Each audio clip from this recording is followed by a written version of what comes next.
నమస్తే తెలుగు న్యూస్ కి స్వాగతం. జగన్మోహన్ రెడ్డి నిన్న విజయవాడ కార్యకర్తలతోనూ, ఈరోజు ప్రెస్ మీట్ లోనూ మాట్లాడుతూ చాలా విషయాలు చర్చించారు. అందులో భాగంగా అమరావతి కూడా ఒకటి. ఇక అమరావతి మాత్రమే కాదు, చాలా అంశాలను మాట్లాడారు. అందరూ చూసే ఉంటారు. ప్రత్యేకంగా అమరావతి గురించి మాట్లాడుతూ జస్ట్ ఇప్పుడే మనకి బ్రేకింగ్ వచ్చిన వార్త ఏంటంటే, ఈ వీడియో చేస్తున్నప్పుడు బ్రేకింగ్ వార్త ఏంటంటే, ఇప్పటి వరకు ఎమ్మెల్సీ కోడ్ అమల్లో ఉంది కాబట్టి అమరావతి నిర్మాణానికి టెండర్లు పిలవడానికి అవకాశం లేదు. కానీ ఎలక్షన్ కమిషన్‌కి గవర్నమెంట్ వైపు నుంచి లేఖ వెళ్ళింది. ఎలక్షన్ కమిషన్ ఆమోదించింది టెండర్లు పిలవండి అని. ఇప్పటి వరకు అమరావతి నిర్మాణానికి సంబంధించి ప్రభుత్వం వచ్చిన తర్వాత టెండర్లే పిలవల. 1,45,00,00,000 అప్పు తీసుకొచ్చారంట అమరావతి పేరు చెప్పి. ఇది జగన్మోహన్ రెడ్డి మాట్లాడింది. 1,45,00,00,000 అమరావతి పేరు చెప్పి అప్పు తీసుకొచ్చారు కానీ, తీసుకురాబోతున్నారు కానీ, ఒక్క బటన్ కూడా నొక్కలేదు. దీంతో పాటు చాలా అంశాలున్నాయి. జగన్మోహన్ రెడ్డి 2.0 వేరేలా ఉండబోతుందని జగన్మోహన్ రెడ్డి చెప్తున్నది. చంద్రబాబు నాయుడు చొక్కా పట్టుకోవాలంటున్నాడు. ఇప్పటి వరకు అన్ని పాయే, పాయే, పాయే అంటూ చెప్పుకుంటూ వచ్చాడు. జగన్మోహన్ రెడ్డి 2.0 ఎలా ఉండబోతుంది అనేది ఇప్పుడు చర్చ. మనతో పోతులు బాలకోటి గారు, అమరావతి బహుజన జేఏసీ అధ్యక్షులు జాయిన్ అవుతున్నారు. నమస్కారం బాలకోటి గారు. నమస్తే గోపి గారు. ముందుగా అమరావతి మీద ఇప్పటి వరకు టెండర్లే పిలవని అమరావతికి 145 కోట్ల అప్పులు తీసుకొచ్చారు, తీసుకురాబోతున్నారు అనేది జగన్మోహన్ రెడ్డి వ్యాఖ్య. తీసుకొచ్చేసారా? గోపి గారు నమస్తే. అందరికీ తెలిసిన విషయమే. ప్రజా రాజధాని అమరావతి కోసం ప్రపంచ బ్యాంకు మరో విధమైన హడ్కో నిధులు దాదాపు 15,500 కోట్ల రూపాయలు రుణాలు మంజూరైనవి. కేంద్ర ప్రభుత్వం కూడా తన వాటాధనంగా ఏమి ఇవ్వాల. ప్రపంచ బ్యాంకు మరో సంస్థ నుంచేసి అమరావతి రాజధాని అభివృద్ధి కోసం ప్రభుత్వం అప్పుగా రుణాలు తెచ్చుకుంది. ఆ డబ్బులను చేసి ప్రణాళికలు సిద్ధం చేసింది. టెండర్లు కాల్ఫర్ చేసింది. ప్రజెంట్గా 11,000 కోట్ల రూపాయలతో అమరావతిలో ప్రాధాన్యత కలిగిన పనులను పూర్తి చేయాలని నిర్ణయించింది. ఆ మేరకు మీరు అన్నట్టుగా ఇంకా పనులు ల్యాండ్ అవ్వాలా. పనులు చేపట్టేందుకు ప్రభుత్వం సిద్ధంగా ఉంది. ఇది జరుగుతున్న యథార్థం. దీన్ని జగన్మోహన్ రెడ్డి గారు ఏమంటారు? ఏదో ఆకాశరామన్న ఉత్తరాలు రాస్తూ ప్రజా రాజధాని అమరావతిలో అప్పుడే లూటీ స్టార్ట్ అయ్యింది, ఏదో దోషేస్తున్నారు, అవినీతి చేసేస్తున్నారని చెప్పి చెప్తాడు ఆయన. ఈ రోజు గోపి గారు ప్రతిపక్షంలోకి వచ్చిన తర్వాత, ప్రతిపక్షంలో ఉన్నప్పుడు మాత్రమే అమరావతి అనే పేరు వాడతారేమో జగన్మోహన్ రెడ్డి. అందుకని నేను ఒక మాట చెప్తాను గోపి గారు. ప్రజా రాజధాని అమరావతి మీద జగన్మోహన్ రెడ్డి గారికి ఆ పొడ ఎందుకు గిట్టదో నాకైతే తెలియదు. కానీ ఒక దుర్మార్గమైన రాజధాని వ్యతిరేక వైఖరి ఆయన తీసుకున్నాడండి. ఇప్పటికీ కూడా ఆ అన్నా కూడా ఆయన గుండె ఆగిపోతుంది, మా అన్న గుండె ఆగిపోతుంది, అమరావతి అన్న గుండె ఆగిపోతుంది. ఎందుకు? ఏమన్నా అర్థమైందా? ఏమన్నా గమనించారా మీరు ఇప్పటికన్నా? ఎందుకు ఆయన అట్లా వ్యవహరిస్తారు అమరావతి మీద అనేది? మీకు ఒకటే గోపి గారు, అమరావతి అంటే ఆంధ్రప్రదేశ్ ప్రజల దృష్టిలో రాజధాని, ఇతర రాజకీయ పార్టీల దృష్టిలో కూడా రాజధాని, మాలాంటి మీలాంటి దృష్టిలో కూడా రాజధాని, కేంద్ర ప్రభుత్వం దృష్టిలో రాజధాని, న్యాయస్థానాల దృష్టిలో రాజధాని. కానీ జగన్మోహన్ రెడ్డి గారి దృష్టిలో అమరావతి అంటే చంద్రబాబు. అమరావతి చిరస్థాయిగా నిలబడుతుంది, అదొక నగరంగా తీర్చిదిద్దితే, రాజధానికి వనగూడితే ఎక్కడ చంద్రబాబు నాయుడు గారి ఖ్యాతి దశలకి ఖండాంతరాలకు వ్యాపిస్తుందని ఒక భయం తప్ప అందులో ఎలాంటి వాస్తవం లేదు. ఒక్క మాట అడుగుతున్నాను మిమ్మల్ని గోపి గారు. 5 ఏళ్ళు జగన్మోహన్ రెడ్డి గారు అమరావతిలో చేసిన పని ఏంటి? 36 కోట్ల రూపాయలు ఖర్చు చేయగలిగిన అడవిని పెంచాడు. ఇదే కదా ఆయన చేసింది. ఆయన తాడేపల్లిలో 4 కోట్ల రూపాయలతో తారు రోడ్డు వేసుకొని చిద్విలాసంగా తాడేపల్లి అదే అమరావతిలో ఉన్నాడు. అమరావతికి భూములు ఇచ్చిన రైతులందరూ తమ నివాసాలను ఇళ్లని వదిలేసి రహదారుల పాలయ్యి పాదయాత్ర చేసుకున్నారు. ఇది కళ్ళ ముందు జరిగిన చరిత్రే కదా. ఈ రోజున ఏంటంటే జగన్మోహన్ రెడ్డి గారికి అధికార పార్టీ మీద ఏదో ఒక యుద్ధం చెయ్యాలి, కాబట్టి అమరావతిని కూడా ఒక అస్త్రం దియ్యాలి. పోనీ ఆయన పొడిచింది ఏంటి అమరావతిని? ఆయన పొడిచిందేమీ లేదు, ఆయన పీకింది కూడా ఏమి లేదు. ఆఖరికి చంద్రబాబు నాయుడు గారు కరకట్ట పక్కన అక్రమంగా ఉన్నాడు అని అనుకున్న ఆయనే చంద్రబాబు నాయుడు గారిని పంపించలేకపోయాడు కదా. ప్రజల కోసం కట్టుకున్న ప్రజారాజ్యాన్ని కూల్చగలిగాడు తప్ప చంద్రబాబు నాయుడు నివాసం ఉంటున్న ఆ ఇంటిని మాత్రం కూల్చలేదు కదా. అవును. అంటే ఒక దుర్మార్గమైన వైఖరి. దీనిని ఏమంటామంటే, నేను నేను ఎన్నోసార్లు చెప్తున్నాను సార్, అంటే ఈ ఈ జగన్మోహన్ రెడ్డి గారి యొక్క ఈ వింత రాజకీయం, అంటే డిఫెన్స్ లో పడ్డా అంటే కింద పడ్డా కూడా పైన పైన ఉన్నట్టుగా చెప్పుకునే ఈ రాజకీయం ఒక విధ్వంసక రాజకీయం, లేదంటే ఇబ్బంది పెట్టే రాజకీయం, మూడు ప్రాంతాల మధ్య కలతలు రేపే రాజకీయం. ఇది ఎలా ఆయనకి రాజకీయ అన్నం పెడుతుందో నాకైతే అర్థం కాదు. ఇప్పటివరకు చేసిన క్యాచ్ కూడా అదే. మీకు ఒక మాట చెప్తా గోపి గారు, మీరు ఒక మాట ఆలోచించండి.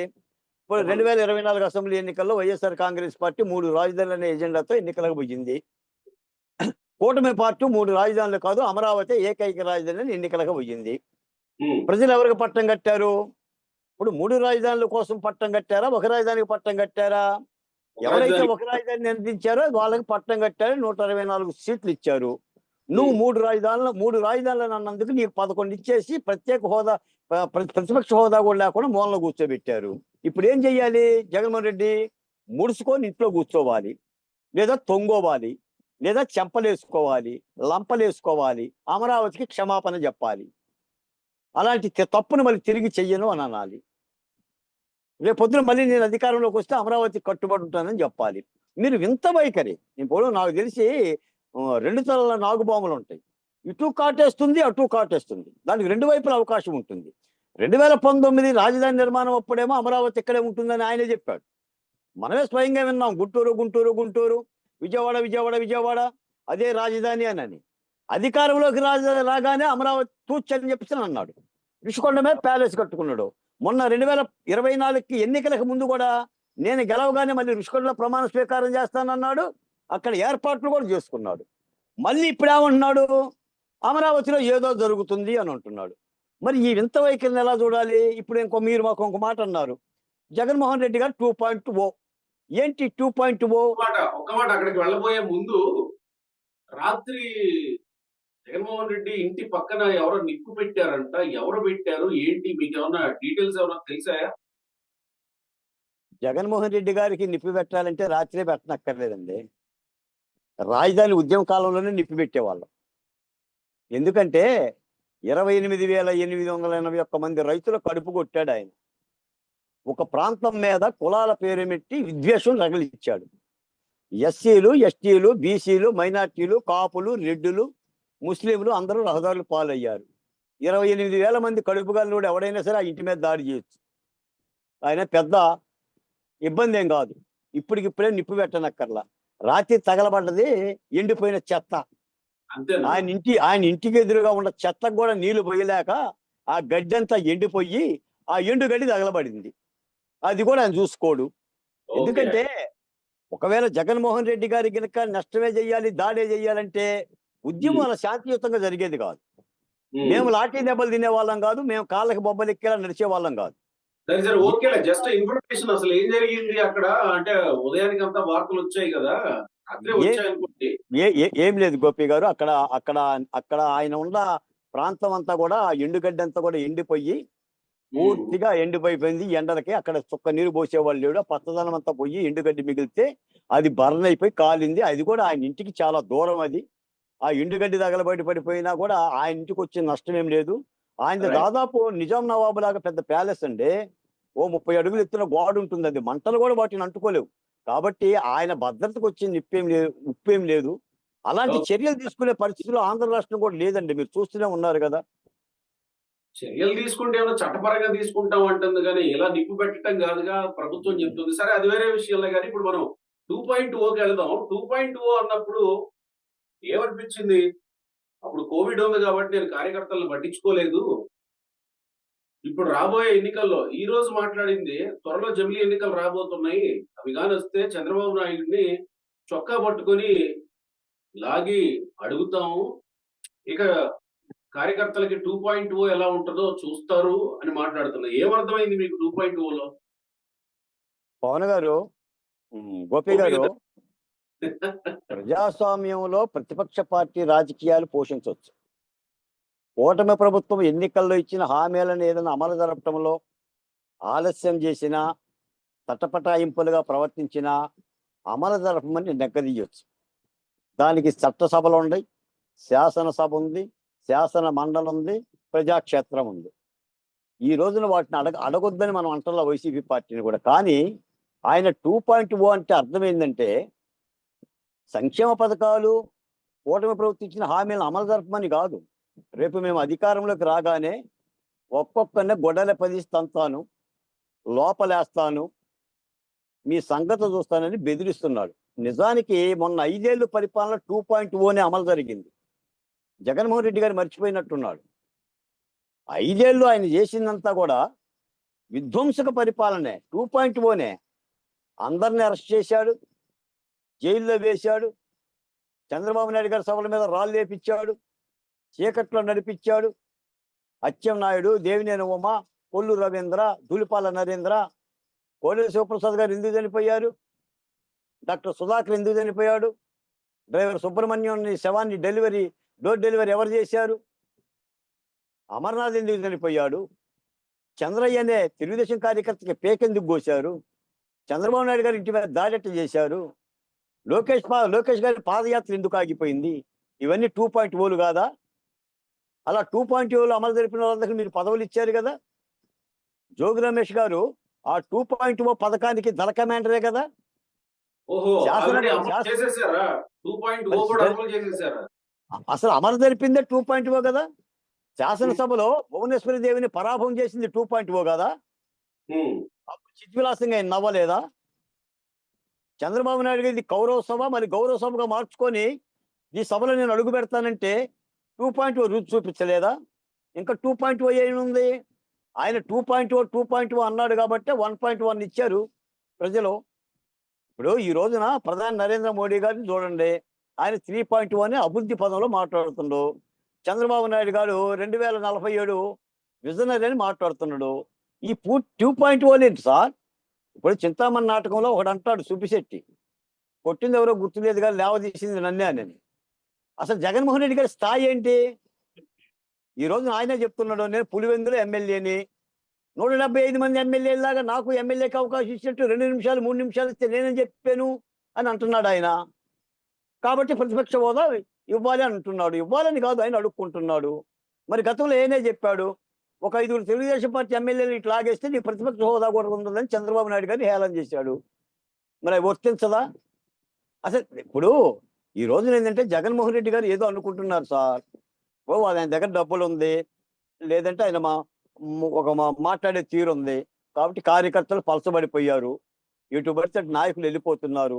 ఆఖరికి కుడి భుజం అనుకున్న విజయసాయి రెడ్డి గారు కూడా వ్యవసాయ పనులు చేసుకుంటున్నాడు. నిన్న మొన్న ఆయన అరకలో ఎద్దులు కూడా కొనే ప్రయత్నం చేస్తున్నాడంట. మరి వాళ్ళందరూ నిలబడాలి, కార్యకర్తల్లో మనోభావం కలగాలంటే ఏం చేస్తాడు?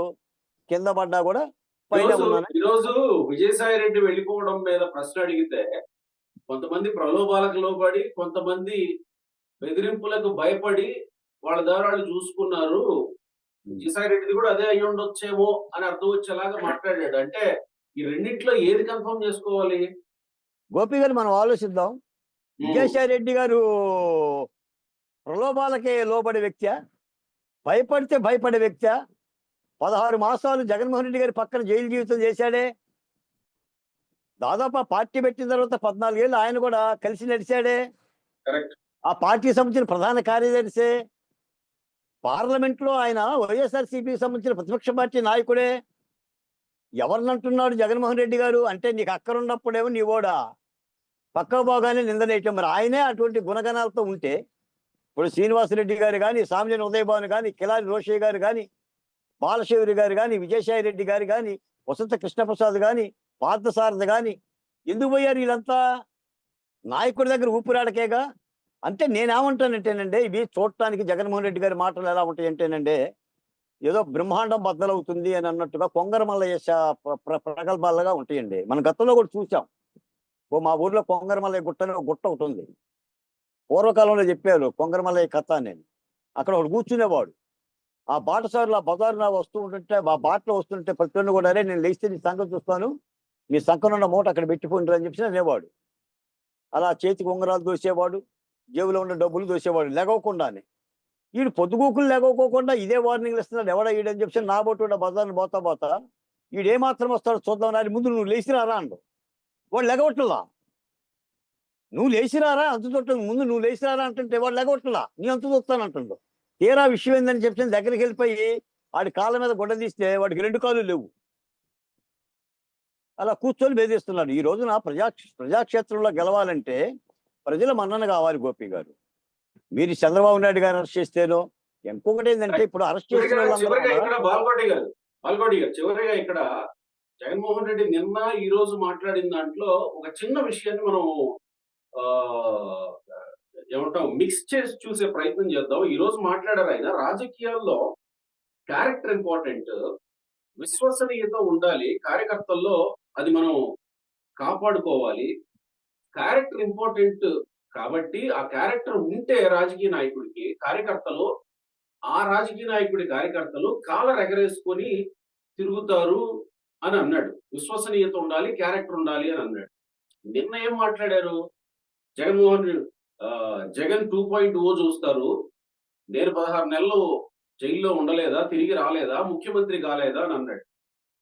అంటే ఈ రెండింటిని కలిపి చూసినప్పుడు అంటే జగన్మోహన్ రెడ్డి రోల్ మోడల్ అనుకోవాలా క్యారెక్టర్ అనే పదంలో? ఆయన చెప్పిన దాంట్లో అర్థం అంతేనా? గోపి గారు మీరు ఒక్కసారి వెనక్కి చూసుకోండి. జగన్మోహన్ రెడ్డి గారి తొలి నినాదమే విశ్వసనీయత. ఆయన పార్టీ పెట్టిన నాటి దగ్గర నుంచి అప్పటి ప్రతిపక్ష హోదాలో ఆయన ప్రజలకు పదే పదే చెప్పిన మాట ఏంటంటే, నాయకుడు అంటే విశ్వసనీయత ఉండాలి, విశ్వాసం ఉండాలి, నాయకుడు ఒక మాట చెప్తే దానికి కట్టుబడి ఉండాలి, నాయకుడు ఒక మాట అన్నప్పుడు అమలు చేస్తుండాలి, అది అమలు జరగకపోతే కాలర్ పట్టుకోవాలి, ఎత్తి బంగాళాఖాతంలో వేయాలనే మాట్లాడాడు. నిజానికి అసలు విశ్వసనీయత లేని ఏకైక వ్యక్తి జగన్మోహన్ రెడ్డి గారే. మీకు విశ్వసనీయత కోసం ఒక మాట అడుగుతున్నా, రాజధాని అమరావతి అక్కడే ఉంటుందని జగన్మోహన్ రెడ్డి గారు అన్నారా? అన్నారుగా. మేనిఫెస్టోలో పెట్టారా? పెట్టారుగా. మరి ఉంచాడా? దేన్ని విశ్వసనీయత అంటారు? దళితుల సంక్షేమ పథకాలన్నీ అమలు చేస్తానని అన్నాడా? ఉంచాడా? డాక్టర్ సుధాకర్ యొక్క అంశం దేనికి నిదర్శనం? ఏది విశ్వసనీయత? పోనీ షర్మిలారెడ్డి తన కోసం 3000 కిలోమీటర్ల పాదయాత్ర చేసిన షర్మిలారెడ్డి నుంచాడా? వెళ్ళగొట్టాడా? సునీతారెడ్డి నీ చెల్లెలో నీ దగ్గరకు వచ్చి నాన్నకి న్యాయం చేయమంటే ఏ విశ్వసనీయత చెప్పావు? చెప్పండి గోపి గారు. మీ అమ్మగారిని గౌరవ అధ్యక్ష పదవి నుంచి తీసావే, నువ్వే శాశ్వత అధ్యక్షుడిగా ప్రకటించుకున్నావే, ఇదే విశ్వసనీయత? అందుకని పెదాల మీద విశ్వసనీయత కాదండి, గుండెల్లో ఉండాలి విశ్వసనీయత. వాడు నాయకుడు. ఈ రోజున ప్రజా రాజధాని అమరావతిలో కడుపుకు అన్నం కట్టుకొని మేము పోరాడాం, ఆకలేస్తున్నా కూడా మంచినీళ్ళు తాగి పోరాడామండి. రైతులు కుటుంబాలు దూరమైన, బిడ్డల కట్నాలకు దూరమైన దాదాపు 272 మంది అసువులు బాసిన తెగించి పోరాడాం రాజధాని కోసం. అది విశ్వసనీయత. భూములిచ్చిన ఒక గొప్ప త్యాగశీలతను కాపాడుకోవడం కోసం, రాష్ట్రాన్ని బతికించుకోవడం కోసం చేశాం. అందుకని ఈ విశ్వసనీయత, విశ్వాసం, నమ్మకం, అసలు ఈ పదాలన్నీ కూడా జగన్మోహన్ రెడ్డి గారికి వర్తించాయి కావంటున్నా నేను. ఎందుకంటే ఆయన అది ముఖ్యమంత్రి ఆయన చూశాం కాబట్టి. మన ముఖ్యమంత్రిగా జగన్మోహన్ రెడ్డి గారు ఏలుబడి చూడకపోతే నిజమేనయ్యా ఆయన ముఖ్యమంత్రి అయిన తర్వాత ఇలా చేస్తాడేమోనని అనుకునే వాళ్ళం. మన దగ్గర ఒక నమూనా ఉంది కదా, ఒక నకళ్ళు, ఒక జిరాక్స్ కాపీ ఉంది కదా. జగన్మోహన్ రెడ్డి అంటే ఏంటి అని విధ్వంసక పరిపాలన మీద మన పుస్తకాలు రాసుకున్నాం కదా. జీవో నెంబర్ 100 ఇచ్చాడు కదా. జర్నలిస్టులకి ఎక్రిడేషన్ కార్డులు కూడా ఇవ్వలేదు కదా. ఇళ్ల స్థలాలు కూడా ఇవ్వలేదు కదా. ఏమైంది నీ సెంటు పట్టాల స్వప్నం? ఏమైంది చెప్పండి? మరి చేసిన అప్పులు ఎంత ఆంధ్రప్రదేశ్? అలా కాదండి, ఇప్పుడు ఇంత చేస్తే 2.0 అనే ఒక హోప్ కార్యకర్తలకి ఎలా ఇవ్వగలుగుతున్నాడు అంత ధైర్యంగా? పోనీ ఇప్పుడున్న కూటమి ప్రభుత్వం ఫెయిల్ అయిపోయింది, త్వరలో జమిలీ ఎన్నికలు రాబోతున్నాయి, అందులో మనమే గెలవబోతున్నాం అనే మాట కూడా చెప్తున్నారు కదా. అంత హోప్ ఎక్కడి నుంచి వచ్చింది జగన్మోహన్ రెడ్డికి ఆ హోప్ ఇవ్వడానికి? లేదు గోపి గారు, రాజకీయాల్లో కొత్త తరహా ఏంటంటే ఉమ్, డిఫెన్స్ లో ఉన్నా కూడా ఎఫెన్స్ యుద్ధం చేయమని ఒక రాజనీతిజ్ఞుడు చెప్తాడు. అంటే నువ్వు ఓడిపోయినా ఎందుకు ఓడిపోయావు, ఎలా ఓడిపోయావు, ఏ కారణాలతో ఓడిపోయావు అనేది సమీక్షించుకునే రాజకీయ పద్ధతి ఒకటి. ఓటమిని అంగీకరించకుండా మోసం చేశారు, ఈవీఎంల్లో మాయ చేశారు, 40% ఓట్లు నాకే వచ్చినాయి, రేపే ఎన్నికలు జరగబోతున్నాయి, మళ్ళీ నేనే ముఖ్యమంత్రిని అవుతాను అని నమ్మబలికి ఎఫెన్స్ గా మాట్లాడే ఒక రాజనీతిజ్ఞత వేరు. జగన్మోహన్ రెడ్డి గారు ఈ రెండో దాన్ని నమ్ముకున్నాడు. కానీ దాని మూలాన ఎట్టి పరిస్థితుల్లో ఫలితాలు ఉండవు. మీకు ఒక్క మాట చెప్తా, ఉమ్, ఆంధ్రప్రదేశ్ చరిత్రలో 175కి 175 స్థానాలు గెలుస్తామన్న రాజకీయ నాయకుడు ఎవడు ఉన్నాడండి? ఎవ్వరు లేరు. ఉమ్మడి ఆంధ్రప్రదేశ్ లో 294 స్థానాలకి 294 స్థానాలు అన్నోడు ఎవడన్నా ఉన్నాడండి? ఆట వరుసకు కూడా లేదు. ఈ రోజు ఢిల్లీలో మోడీ గారు అనగలుగుతున్నాడంటే ఢిల్లీలో ఉన్న 70 స్థానాలు నావే అని లేదుగా. మోడీ గారు అనలేకపోతున్నారు. మరి జగన్మోహన్ రెడ్డి గారు ఎలా అన్నాడంటే వై నాట్ 175 అని? దాని అర్థం ఏంటంటే ఒక పెట్టిరేగిన ఒక ఉన్మాదాన్ని తయారు చేసి, ఒక ఉన్మాదమైన కార్యకర్తను తయారు చేసుకొని, ఇదంతా హిట్లరిజం అండి. నయా నియంత పరిపాలన. మన ముసోలిని చెప్పినా, లేదంటే హిట్లర్ని చెప్పినా, వీరందరూ కూడా ముషారఫ్ని చెప్పినా ఈ నకళ్ళు అనమాట. అందుకని జగన్మోహన్ రెడ్డి గారి యొక్క పరిపాలన నకళ్ళు ఇది.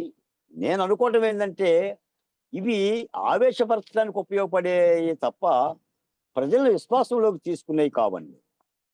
ప్రజలు విశ్వాసంలోకి తీసుకోవాలంటే తప్పనిసరిగా వినమ్రమైన పాలిటిక్స్ చెయ్యాలి. విమర్శ కూడా విమర్శ కూడా సంక్షేమబద్ధంగానూ కాస్త సరళతరంగా ఉండాలి. ప్రతి అధికార పక్షాన్ని విమర్శించే విమర్శ కూడా శాస్త్రీయంగా ఉండాలి.